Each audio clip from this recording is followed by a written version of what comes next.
muri iyo minsi ibiro 27 vy'umugi vyarafashwe, 23 vyafatiwe mu Kayanza, 3 bifatirwa Ingozi, ikiro kimwe naco gifatirwa mu Kirundo, akarere ko mu buseruko.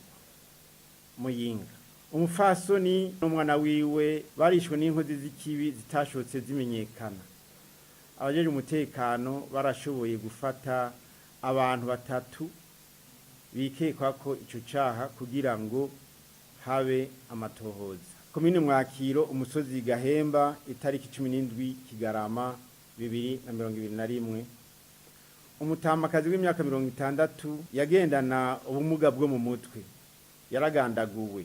Wiketse ko icaha yarafashwe n'inyamiramabi ku mvo z'amatohoza. Komine Gashoho, umusozi Mugenjwa, itariki ya mbere y'ukwezi kwa 2022.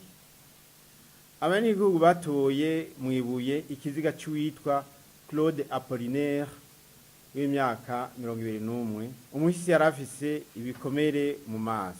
Abamwishe ntibaramenyekana, mugabo abantu 5 bikweka ko icaha barafashwe ngo bakorwe ko amatohoza. Komine Muyinga, umusozi Ruganirwa, itariki 22 Kigarama 2021. Umugabo yarishe umugore wiwe akoresheje umupanga, yaciye yiyahura mu kunywa ishano. Komine Gasogwe, umusozi Bihogo, igenekerezo rya 4/0/2022, uwitwa Toyi yazimanganije ubuzima bw'umugore wiwe. Iyo nkozi y'ikibi yarafashwe kugira ngo ikorwe ko amatohoza. Igipolisi cy'u Burundi kirukije kandi abenegihugu bifuza gutabaza ko bashobora guhamagara ku nimero ya polisi itariha 413 ku mwanya wari wose no kuva aho herereye hose